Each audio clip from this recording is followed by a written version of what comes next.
So customer knows what to expect. That's very important. The developer understands what to code. It's easier to said than done. The technical writer comprehends what to document. If he knows, brilliant. Nothing better than that. And the tester gets what to test. So if you look at all these four statements, they hold a very important meaning. So if the customer knows what to expect, if he's very clear in his requirements, then definitely he's going to get a good quality product made by the IT company, because he's very clear in his vision, he's clear in his understanding, and he does not change his requirement almost on monthly basis. So let's say if the duration of the SDLC is almost 6 months or 1 year, then his requirements don't change over a period of time, because that becomes very difficult for developers and testers to keep on adjusting themselves to the changing requirements. And developers knows what to code. Yes, if he has a fixed requirement beforehand, so he can write a better code as compared to the changing requirements. But then in reality, most of the time it doesn't happen that way. The customer requirements are dynamic. He keeps on adding few things, he keeps on removing the already decided things in every meetings that happen, and the developer also gets confused of that what the customer actually wants. And the technical writer also has a difficult time, because his role will come when the things are decided, when the things are freezed to a larger extent. And the tester is very comes at a very later part. Once the code is ready for testing, then only the tester will have the place to find in. So we have got a IEEE standard 830 1998, which requires the software team to follow systematic approach, which may include designing of the use cases, various form of interaction with the users, the validations of the data, which is going to be received as input from the user. For example, if I'm designing a web portal for the online transaction, and user is entering a credit card number, so we all know the length of the credit card number is 16 digit long, 3 digit for CVV, credit card verification value, and 6 digits for the expiry date, the 2 digits for month, and 4 digits for year. So if you add all of them, 16 plus 3 19, 19 plus 6 25. So maximum length of the credit card should be 25 digits and not more than that, because some credit card numbers may not be 16 digits, some come even in the 14 digits, some even come in the 12 digit. So like the Visa, the MasterCard, the Diners card, so they have got different length but not beyond 16. So I need to write the validation to make sure that the numbers are all the input what the user gives are all numbers. There are no characters allowed. Valid range between 0 to 9 only. No negative numbers allowed. It should be more than 16 digit. So these are the validation which I need to decide and then specify them. What is going to be report are going to be generated, because the management of the company is not interested in seeing the thing for the entire day.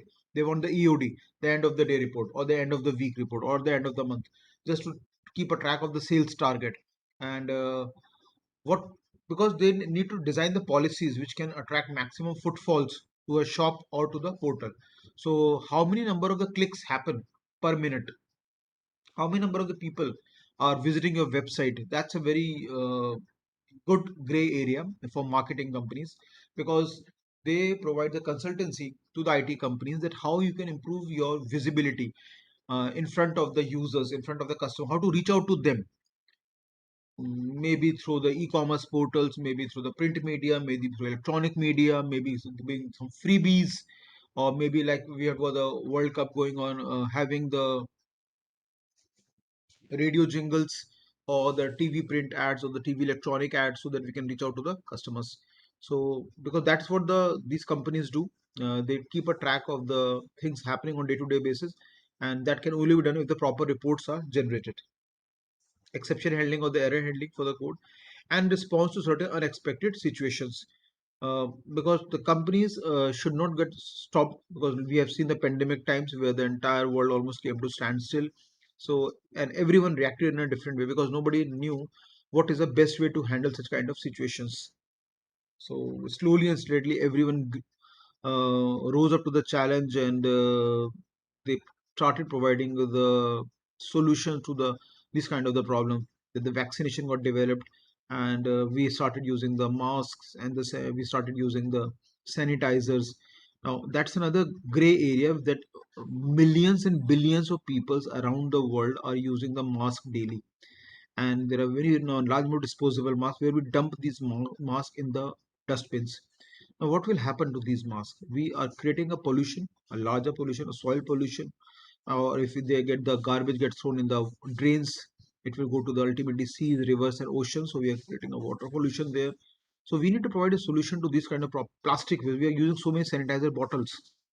So, and that's another research, a very good research area where where a IT company can work with the environmentalists to find amicable solutions to these kind of the problems which are being generated during the times of the pandemic. So use case diagram, many of you are already familiar with them. It's widely used along with the use cases to explain the functionality of the overall system. And this is all graphical in nature and gives a top view of the system along with its users and the use cases. So you will get a broad idea that what the system is and how it will look like. So bird's eye view is completely possible. And a use case diagram visually explains what happens when the actor, the user interact with the system. Because in use case diagram, we know everything is all visual, and the person who interact with the major modules of the system, we call him as a actor. That's a name given by the Ivor Jacobson for the use case diagrams. Now, use case diagram is just one of the diagrams available in the UML. There are many other diagrams like the class diagram, the component diagram, the interaction diagram. Many number of diagrams are available. But in our syllabus, we only have the use case diagram, and we need to see how to generate the use case metrics from the use case diagram. So first of all, the important thing is identification of the actors. They need to be identified beforehand. So actor is one that represents the role of a user that interacts with the system. So it could be the data entry operator, it could be the manager.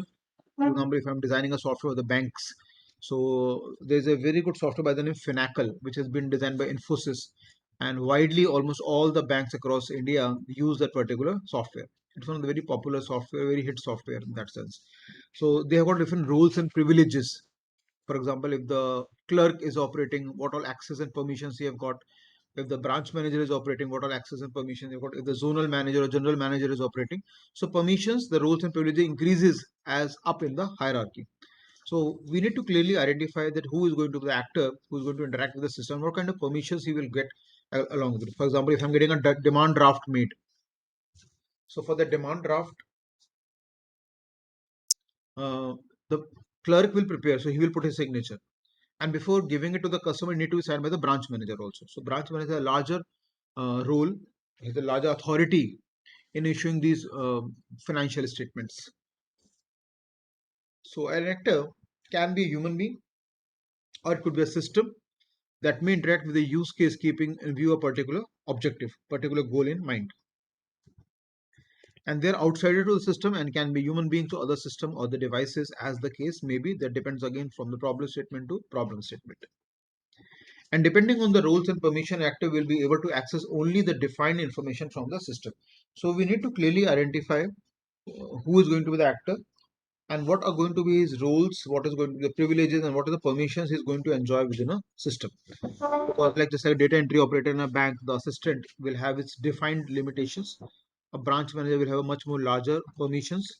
And sometimes you would have seen in the bank that when you approach the assistant कि sir ये मेरी credit कराना है, account में पैसे जमा कराने हैं, डेबिट करने, विड्रॉ करने हैं, या डिमांड ड्राफ्ट बनवाना है, या आरटीजीएस एनईएफटी करना है. So he will do the job and then he will pipeline in the queue, and then he will ask the branch manager to clear that queue. So we say branch manager has a larger say in every transaction that is happening on premises, because we cannot give a full permission to one hand, to only one people. So let's segregate or scatter the permission to the multiple number of the people. So these are popular notation which I hope everyone has already seen them and used them earlier in the UG and PG. So we'll have an actor, we'll have a use case, and then we use the arrow symbol to depict a relationship between the actor and the use case. So use cases are all depicted in an oval shaped. So how do we go for the generation of test case from the use cases? Because that is what relevant to software testing subject. So a systematic approach includes the some of the steps like generation of scenario diagram, which we'll see an example how to go for generation of scenario diagrams, creation of the use case scenario matrix. Now that's a specific matrix which is not taught in the UML as a subject, but is only taught in the software testing as a subject, because here we are going to go for the generation of the scenario matrix. Identification of variables in a typical use case. Identification of the different input state of the available variables. So input state भी vary करेंगे depending on किस particular problems को manage कर रहे हैं, handle कर रहे हैं. Like it could be the, if I'm designing a software for the ATM machines. So many of the company like Wipro, Infosys, Accenture, Grape City, they are into this business of designing a softwares for the ATM machines. अब इसमें भी समस्या अगर कभी हम लोगों ने देखा है या नहीं देखा है, I don't know whether you have been. Software का जो लेआउट है, सॉफ्टवेयर का जो डिजाइन है, सॉफ्टवेयर के फॉन्ट साइज जो है, सॉफ्टवेयर के जो कलर कॉम्बिनेशन है, वो हर एटीएम के, मतलब डिफरेंट बैंक्स के एटीएम के वेरी करते हैं. अब पॉइंट ये होना चाहिए कि आरबीआई को इनिशिएटिव लेना चाहिए, रिजर्व बैंक ऑफ इंडिया को या any other, maybe they should create a software committee of all these top notch CEOs of the bank, और एक single ATM software design interface तैयार करना चाहिए, जिससे कि जो कस्टमर है, if is he has got the debit card from the HDFC bank also, from the ICICI bank also, from the SBI bank also, तो हर बार उसको पढ़ना पड़ता है कि कौन सा ऑप्शन कहाँ पर है, और फिर सबका कलर कॉन्ट्रास्ट रेशियो वेरी करता है, सबके फॉन्ट साइज वेरी करते हैं. तो every time he has to read the screen to identify कि कौन सा ऑप्शन कहाँ है, पिन नंबर जनरेशन का ऑप्शन कहाँ है, रीसेट पिन करने का ऑप्शन कहाँ है, विड्रॉल में विड्रॉल करना है, करेंसी नोट चूज करने का ऑप्शन कहाँ है. मतलब एक सिंगल सॉफ्टवेयर 10 स्टेप का डिजाइन हो जाए, बिकॉज सब स्टेप्स होंगे नहीं, 12 स्क्रीन डिजाइन हो जाएंगी एटीएम एप्लीकेशन के लिए, और वो स्टैंडर्डाइज कर दे कि all those bank operating in India, maybe private sector, public sector bank, will have this standard GUI interface. Now that makes the life of the customer very easy. Now whenever he goes to HDFC Bank or ICICI Bank, only the name of the bank will change. The rest all, it should stay the same. The color contrast ratio, the font size, the screen size, the options on the click of this, you move on to the next screen. They should be standardized, because that will make the life of a customer very easy. Then designing of the test case matrix as per the use case diagram, which will take an example to understand, and assigning the certain values to the input variables. Now generation of scenario diagram, let's see how we will go for it. So we'll have the two kind of the flows that will happen in our use cases. First is the basic flow. That means everything is fine, no problems are there. You move as per the defined task. Then we have the alternative flow, that if something goes wrong, if some errors are encountered, some exceptions are thrown, then we'll track the alternate flows by which are represented by curves. So some alternative flows return to the basic flow while others end the use case. So if you have handled the alternative flows well, if you have provided a solution to the problems, then yes, things will go on, else it will terminate the use case. So we'll have a straight line depicting the basic flow, and then we have a curve indicating the alternative flow, that if something goes wrong, what will happen to the system. So at the end of the basic flow, a post condition is generated, while at the starting of the basic flow, precondition is required to be tested. So we'll have two set of condition: precondition before the execution, and post condition after the basic flow is successfully executed. And most of the time we also do a lot of logging, wherein we keep a track of what all the user is doing on a customer interface, so that if something goes wrong, we can keep an audit trail and we can track that what had happened last time when the system collapsed. So it's very important to keep a track of the log files, and that post condition play a very crucial and critical role. So let's take an example of login scenario, very simple scenario. You are trying to log into a system using a user ID and the passwords. So these are the two valid ways how we do we log into the system. And nowadays you got a captchas also, we just to keep a track that whether you are a human or a system who's trying to enter into the particular portal. So there are following basic and the alternative flow available in the login use case. So basic flow, it says go and enter the login, enter the user ID, or if you're already registered user, then you can go and change the password also. Alternative flows, if you've entered the wrong user ID, so invalid login ID or the password. and you can be denied the entry also. So invalid entry into the system. Now, of all the portals which I have seen, that's my experience. The experience can vary from person to person. I think Gmail is better in the sense that if you forget a password, so what do they do? First option, they will ask you what is your alternate email ID which you have given at the time of the your email ID creation. So maybe you have given your Hotmail or Yahoo or any other mail ID. So they will track that whether your email ID is correct or not, and they might you send you a 6-digit code to your alternate email ID, and then you can use that code to fetch your password. Because if you've forgotten the password, then they will want to verify you. They want to authenticate you that whether you are right person or not. Or sometimes you can use the option that send the code to my phone number. So if you have given your phone number at the time of the email ID creation, so they will send you a 6-digit code on your registered mobile number, what we call RMNs, and then you can use that code which is coming in your SMS, and then you can enter into a system to authenticate yourself. This is me only, and not anybody else. So they're using alternate media, they're using the phones, they're using alternate email IDs just to help you to authenticate that whether you are right or not. So they have backup system.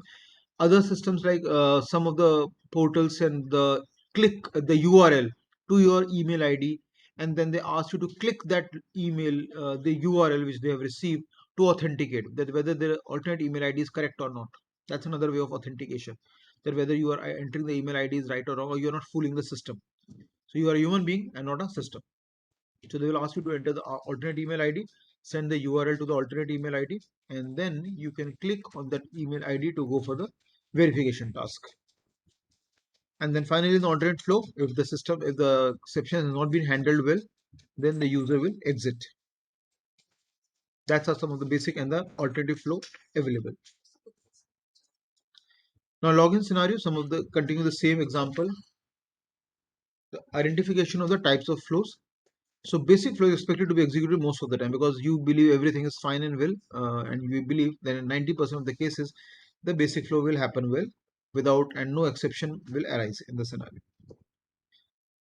If any input login or password is invalid, then what are the possible situations that can arise? Then the alternative flow will get executed because you have entered the wrong email ID, maybe the uppercase or lowercase combination, that is a problem. Or maybe your password again has a problem, combination of uppercase and lowercase characters, or you might have forgotten it. Because nowadays when you enter a password, most of the e-commerce portal says it must have the alphabets, it must have the digit, it must have some wildcard characters, and should have some the length of 8 to 10 digit long. So just 1 2 3 4 should not be allowed to be entered. So a good long valid password need to be entered just to make sure the security remains intact of the system.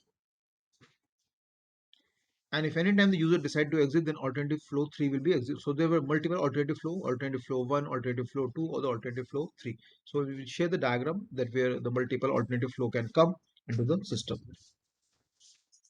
So this is how it looks like. So we'll have the basic flows and the alternate flow. So basic and alternative flow for the login use case. So we'll have the A representing a login and B representing a change password. So two kind of the examples have been showcased. Now basic flow, if you look at in the A, alternative flow invalid login ID and password. So that's what the alternative flow one is. This is what the if you have entered invalid login ID or the invalid password. Alternative flow 2, invalid entry into the system. So you are being pushed back to the origin system. And alternative flow 3, use case entered ends and the customer exits. That means the problem has not been handled and this use case diagram has terminated. So basic flow is all simple. A straight line is there, a vertical line is there, start to end, and no problems arise. Alternative flow, it depends upon you, how amicably you handle the condition of the invalid login ID and password. There are certain other scenarios for the alternative flow. Some of the e-commerce portal I have seen that they send the OTP instead of sending a email or a URL to the alternate email ID. They will ask you to enter. If you enter the wrong password, they will ask you that you enter the email ID and we'll send you the password on that email ID, registered email ID, not the alternate email ID. So for example, if I have registered with the Rahul at the ipu.ac.in the first time, and then I log in back into the e-commerce portal for 2 months back, and I have forgotten it. So they will ask me that by which email ID I have registered. Then I will enter the email ID, and then they are going to send me the link or the passcode or the OTP on that registered email ID, not on the alternate email ID. And then I use it, and then I will type it, and they will do the authentication, and then I'm allowed to enter the new password for that matter. So various kind of alternative flow can be defined. You can send a captcha, you can send a URL where the user can click, and then you keep a track of him, and then you can, the other is going for a passcode sending an alternate email ID, or a passcode sending on the registered email ID, or a passcode sending on a your mobile number. So various ways how we can go for the virtual authentication of the user.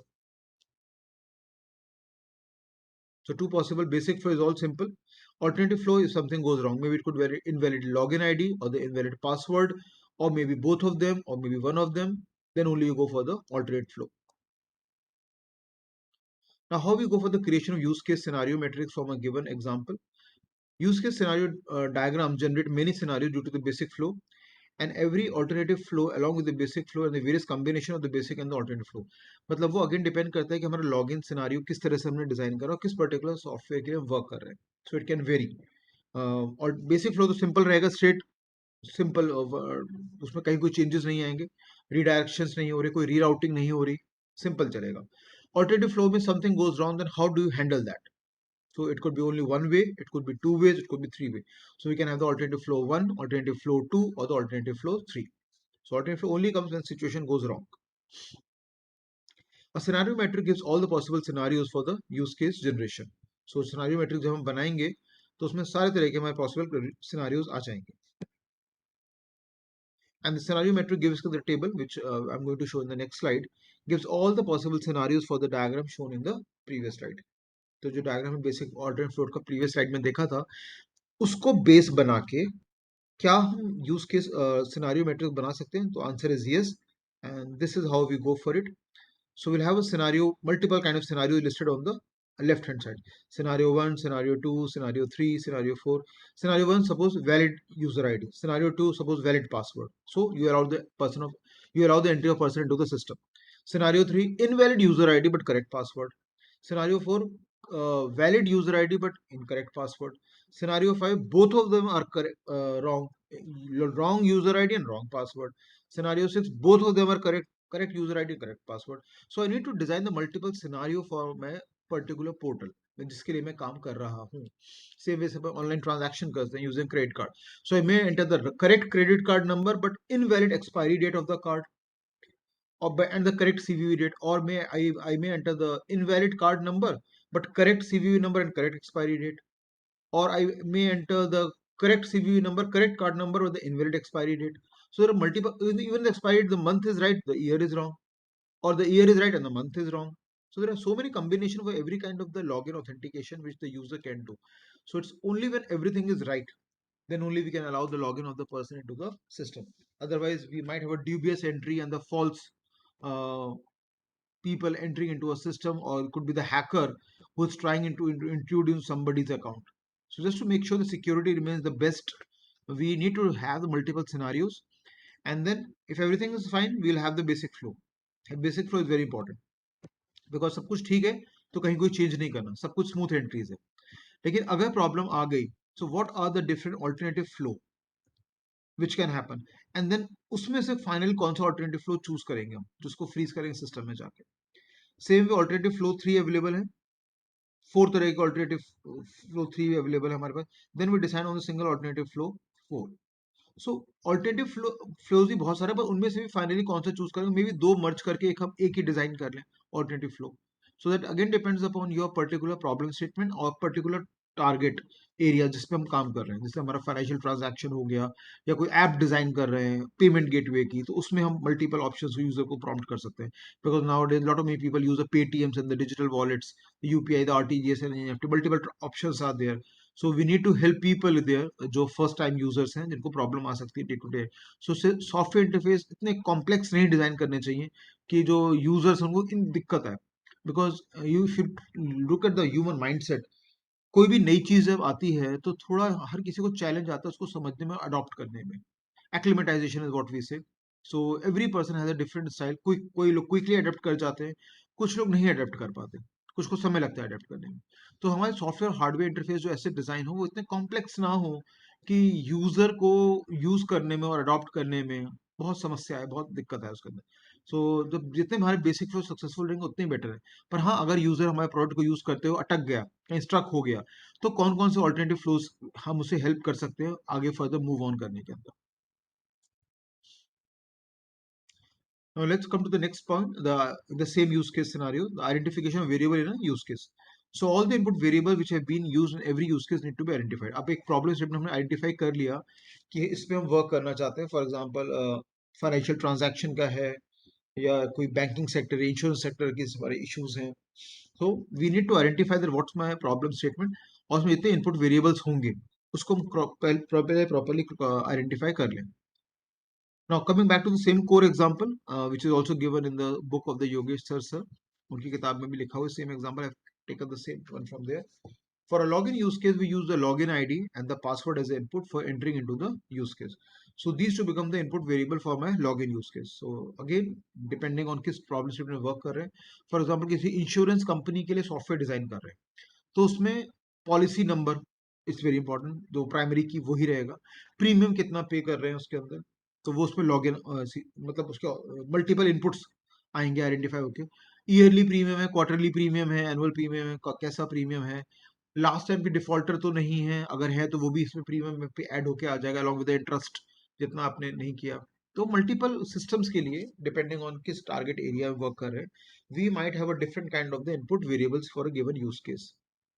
And a variable may also be used as a selection variable where many options are available for a variable. Carrying on with, a selection variable may be value of buttons available which provide input to a use case at some intermediate steps of the use case. अब हम कैसे input user से receive कर रहे हैं वो बहुत important role play करता है. And my experience is, in a given web form जो हम user के लिए बना रहे हैं, user input should be very very less, and maximum things should be pick and drop, because that works well. For example, a user is entering a date of birth. Now, if you allow the user to enter the date of birth, he can enter the date of birth, just like he may enter the wrong date, let's say -4, and then he enters a month beyond 12 and the invalid year. So better is give him a date time picker control, DTP control. So he can choose only the valid date, month, and the year. And date of birth, so for example, if I'm designing a counseling software for a university, so I know the minimum age should be for the BTech should be, let's say, 17 years. So if any student he enters the age below 17, he should be invalid entry as such. So I need to design a decide use cases for these things, that what is going to be the valid and what is going to be the invalid. For example, when we say updation confirmed, if I'm trying to update any password or any other information in the e-commerce portal, so they will say, do you really want to save?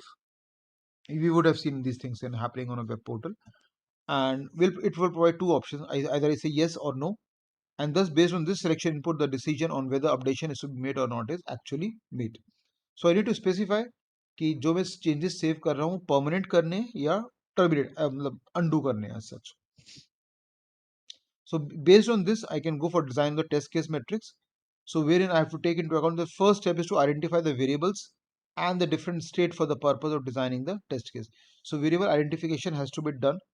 और आजकल जिससे हम सब जगह e commerce portal में देखें, जब हम यूज़र को प्रॉम्प्ट करते हैं आईडीज़ के लिए, whether he is the right person, or we go for the Aadhaar card UI issued by UIDAI, or that serves as the primary key for almost every Indian citizen who has got the Aadhaar card में. तो वो एक primary की हमेशा fixed है, उसके अलावा हमें और कोई प्राइमरी की चाहिए नहीं, बिकॉज वो हमारा जैसे यूएस में SSN number, social security number, same way वो हमारे यहाँ पे आधार कार्ड नंबर आ गया.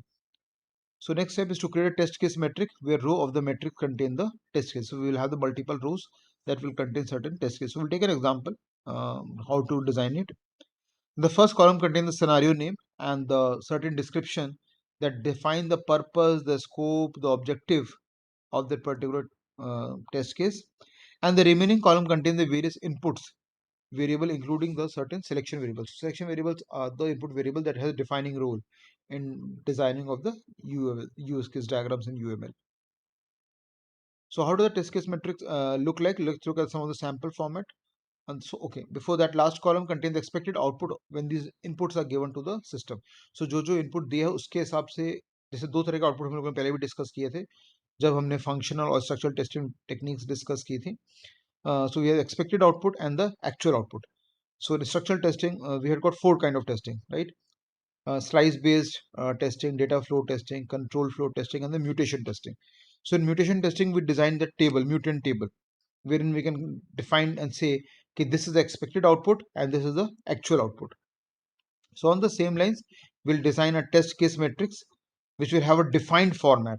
तो ये जो सॉफ्टवेयर टेस्टर्स हैं working in the IT company, they should not try to modify or upgrade or change or tamper these formats.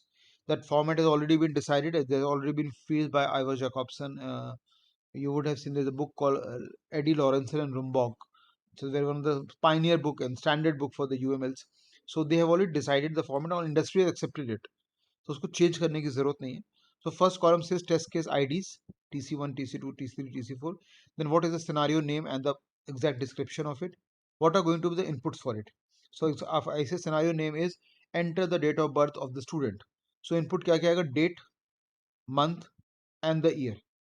Year is a selection variable. Why? Because the actual entry of the student in the BTech program once he is JEE main qualified should not be below 17 years. So अगर 2021 चल रहा है, so I say the student should be born on or before 2003 or let's say 2004, because अगर हम 1 जुलाई 2004 को consider करते हैं तो 2004 का बेनिफिट दे सकते हैं, बिकॉज तभी उसकी जुलाई 2021 में 17 ईयर्स एज आएगी. So if he student enter the age after July 2004, I say it's an invalid entry, because he is not allowed, he is a student who is too young to take admission as per university norms. But relaxation can be given if the student is very meritorious, if he clears the JEE main, if the NT allows the JEE main exam to be given at the age of 15, and if he's cleared the exam and he says ki, yes, I would like to go for early admission into the BTech because I'm that good, meritorious, then it should be given the choice to go for early registration into the BTech program. So you would have might came across the profile of Paytm founder Shikhar. He is an alumni of DTU, and he was a resident of Aligarh, and he was able to clear his 10th and 12th everything by the age of 15. And then he cleared the JEE mains and he took the admission in DTU, and he was quite junior in his class, and he completed his entire course modules within 3 years. And by the age of 19 he launched his own startup. So he was way ahead. Definitely, all these people who really do something good and something different are actually different from the normal human herd. They think differently, they do the things differently, they're creative people, they are a master of their tech. Same way, if you have come across a profile of Baiju, he was the first Indian who cleared the CAT exam consecutively 4 times with the 100 percentile marks.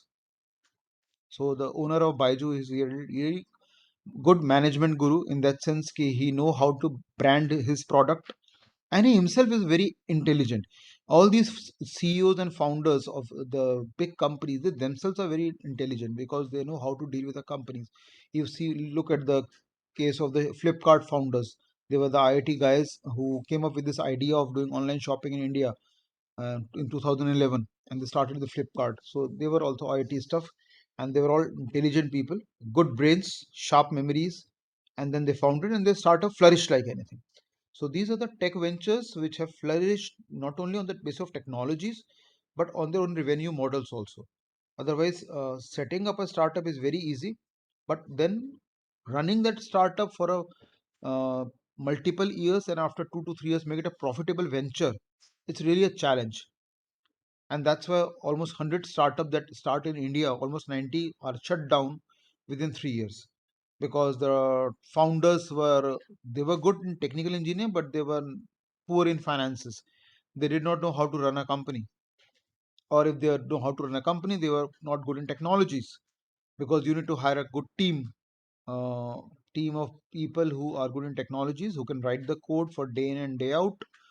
Then you got a good marketing people, digital marketing and offline marketing, who can market your product well, reach out to the customer. So there are various paradigm how to go for successful startup.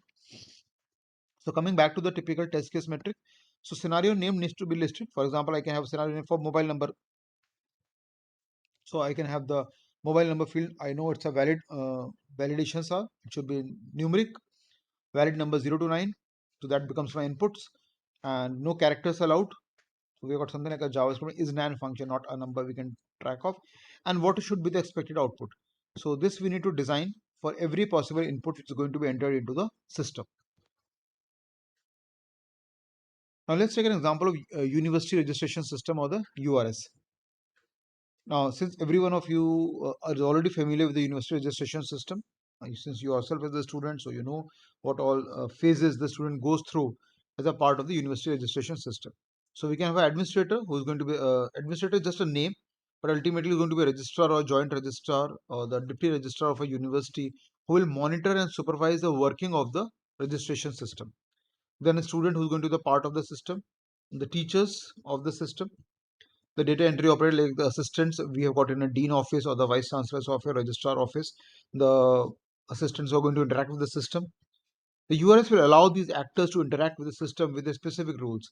So registrar office will have its own roles and permissions, the vice chancellor office will have its own roles and permission, and the dean office will have its own role and permission along with the normal faculty members.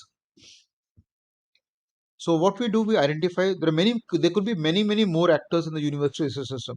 So we have just identified only 4 of them: the administrator, the student, the faculty, and the data entry operator, along with their roles and privileges and permissions, that what all they are allowed to do into the system. So what can the administrator do? He can be able to add, modify, delete a program, like a new BTech program is being launched, or some of the old BTech program is being dropped. Scheme, paper IDs, the students who are taking admission into the system, the teachers who are being employed in the university, and other login information. He is also able to generate student registration card and other reports. That for the many roles and responsibilities of the administrator in this portal. Student will be able to add and modify his or her personal details and register for the paper to be studied in the current semester. So we all know in every semester we got a subject codes and subject names associated with every paper. He can be also able to generate the student registration card before the start of the examination. Now, faculty should be able to generate the desired reports. For example, we upload your attendance. So at the end of every semester, we submit the attendance to the dean office. So that becomes your attendance charts or the attendance reports. Lastly, we can have the data entry operator, which should be able to add, modify, or delete the student and the faculty information.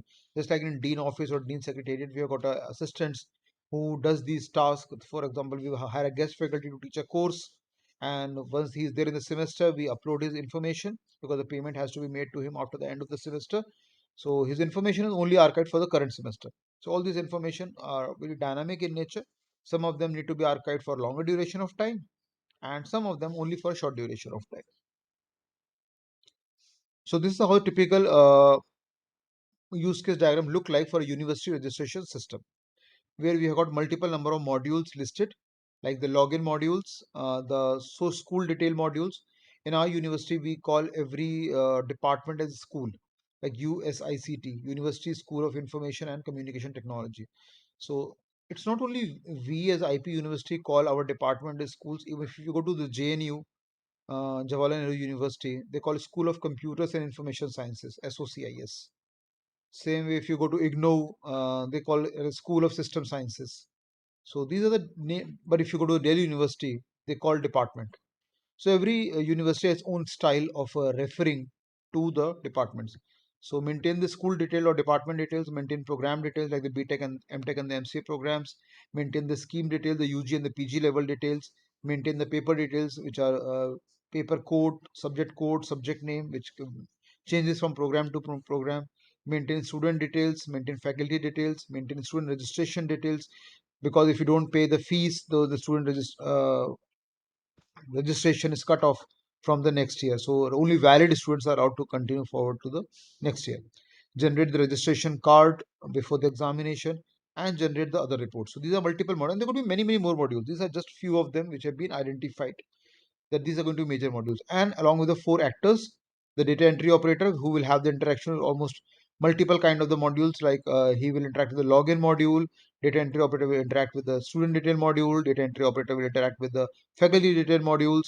Same way, administrator again will have a larger role in the system, so we can see many arrows coming out from him, and these arrows should point towards a particular module on for which he has a role and a permission.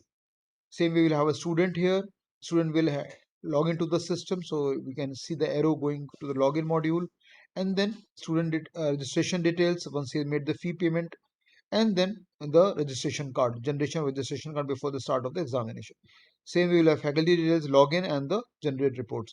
So this is just a snapshot of the otherwise university is a very large system. These are just a few of the modules which have been identified. So in the use case diagram, typically what Jacobson says, identify the major modules of your system, identify the actors who are going to interact with these modules, because every actor will have defined roles and permission, what he is allowed to do and what he is not allowed to do. Then only we can have the proper use case diagram coming out of it. Now, this is a description for every use case which have been identified.